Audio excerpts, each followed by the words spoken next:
They didn't die in the woods. I'm writing this because they won't let me talk about it anymore. They say putting it down feeds the delusion, but if I don't write it, I feel like I'm going to tear myself apart from the inside. I need someone to know what really happened out there, because if it wasn't murder, and it wasn't madness, it was contact. We chose the woods because of the stories. Hikers disappearing, campers hearing voices that mimic their friends, watches stopping, phones draining to nothing. We told ourselves it was folklore, mass hysteria, bored locals winding people up. There were 4 of us. We went in laughing. By the time the sun set, the woods had changed. The silence came first. No insects, no owls. Even our footsteps sounded muted, like the ground was swallowing the noise. We built a fire anyway, trying to keep the mood light, but the flames burned oddly, too low, too blue. That was when we saw the light, not in the sky, behind the trees. It wasn't a beam. It didn't move like a torch or headlights. It pulsed, slow and deliberate, as if something enormous was breathing just out of sight. Every time it brightened, the shadows rearranged themselves. We should have ran. Instead, we went to our tents. The footsteps started almost immediately, not crashing through undergrowth, not random, precise, measured, like something mapping us. Occasionally the sound would stop, and the air would hum, so faint I felt it more than heard it, vibrating through my ribs. Then the voices began, perfect copies. My voice calling Ellie's name, Mark laughing, somewhere close, Tom begging us to help him.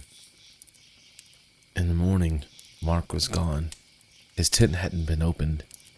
The ground around it was smooth, flattened in a wide circle, as if something heavy had been pressed down from above.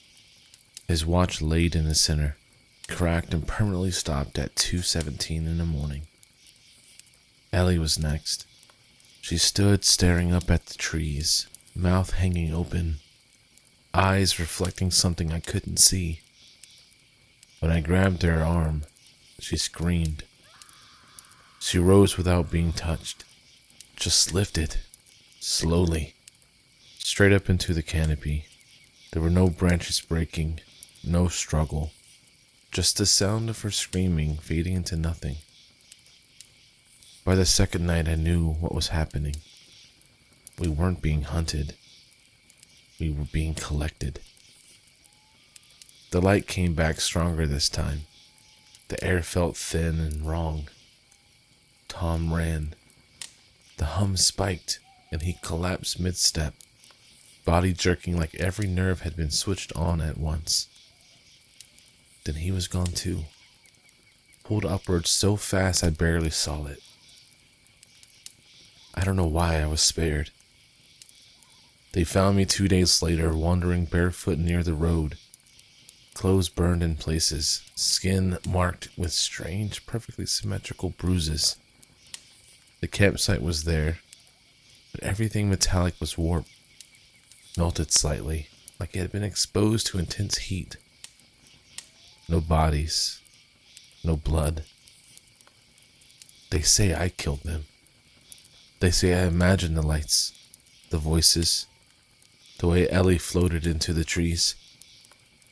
Last night a nurse asked me to stand barefoot on cold floor and hum along with the sound in the walls.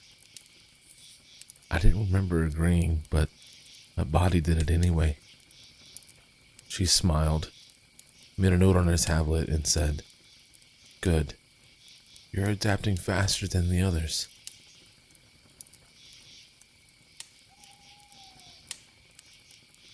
Thank you for watching.